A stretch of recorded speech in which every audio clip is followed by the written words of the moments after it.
get paid a salary. You get that salary whether these people escape or not. Your wives presumably want you alive. Let them out. Now, please. Okay. Okay. You all run away. Aside from you. Try to stay out of trouble. This is a stroke of good fortune for all of you. Use it. Now, Mr. Jenkins and Mr. Milliken, be so kind as to quickly run away before somebody gets shot entirely unnecessarily. Go on, don't look back. Mr. Wendt, I believe it was $50 we agreed on. It was. Here's 50 each. Each? Yes. Now get out of here, both of you. My employer and I appreciate your professionalism. All we did was stand there and look tough. And you did it fantastically well. Good day, gentlemen. Now, ma'am, how about you pick up these guns and we move out? My mistress is waiting for us.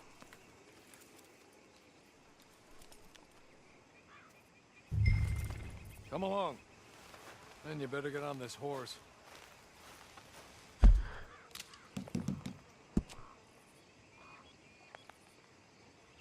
Yeah, we ought to get out of here before the alarm is raised.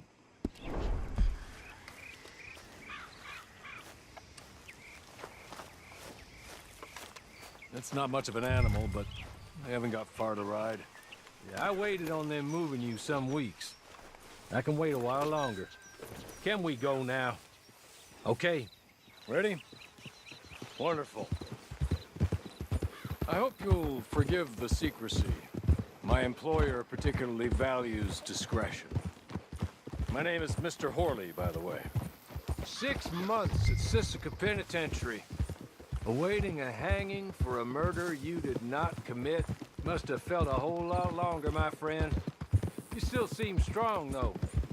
I mean, doesn't look like breaking all those rocks has left you entirely broken, in body or in spirit.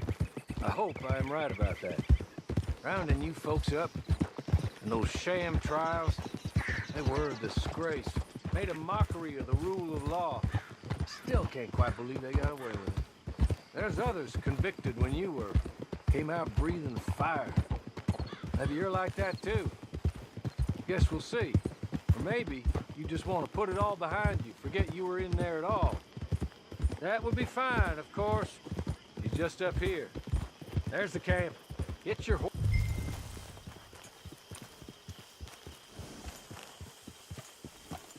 Come on, hitch up.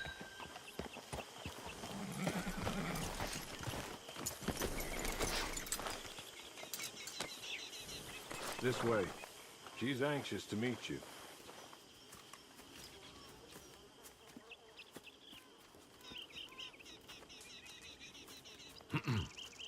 Madam, we're back. Hello. Jessica Leclerc, how do you do? What did you tell her? Nothing, as we discussed.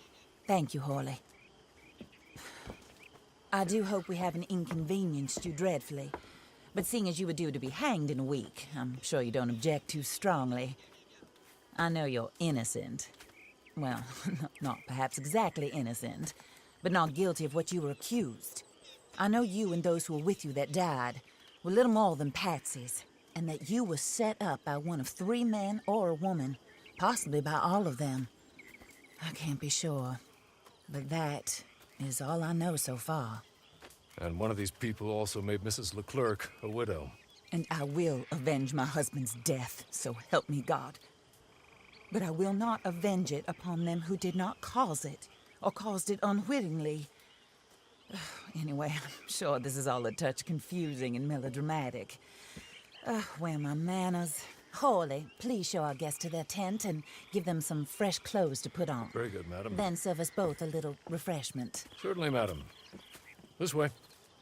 You'll find a change of clothes in there, alongside a few other items you might need, a lasso, a knife, and a lantern, I believe.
That looks more comfortable.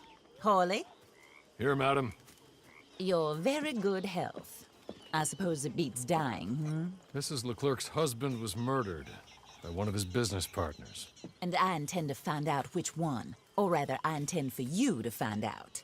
And kill them. You're the only person I could possibly trust to do whatever it takes. Because you and your accomplices, you're the only other victims of their lies still alive. You see, you walked into the town at approximately the same time my husband was shot in the back, but by another gun, firing different bullets to those you possessed when you were arrested. These bullets, this was their mistake. You were rounded up and sentenced to death, all because you came to town and didn't talk too much and seemed like you were nasty. Anyway, here they are, the people who run Blackwater. Mr. Jeremiah Shaw, banker, real estate speculator, and crook. Mr. Amos Lansing, ranch owner, speculator, and crook. Mrs. Grace Lansing, his wife, society patroness, lover of the arts, crook, and my former best friend. Teddy Brown, her disgraced brother, outlaw, wanted man, and still in contact with them.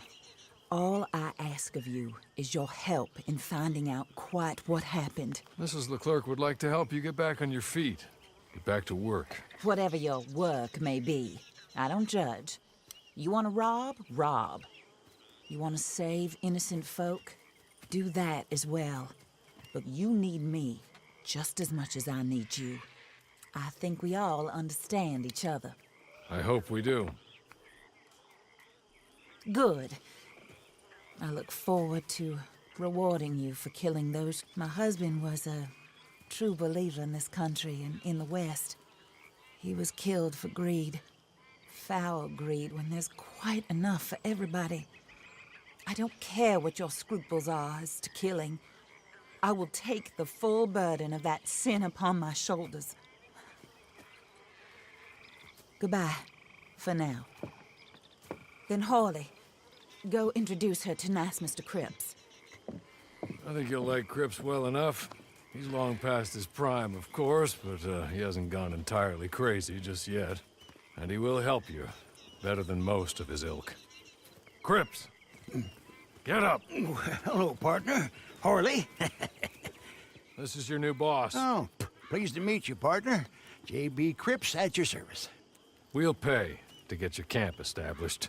Mrs. Leclerc is a generous benefactor. And, where are we headed?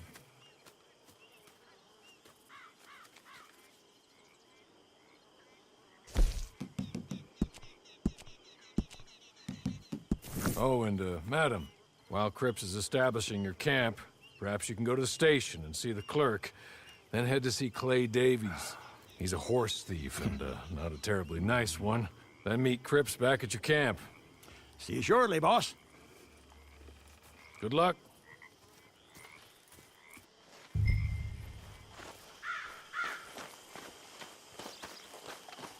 Get on to the station. It's not too far.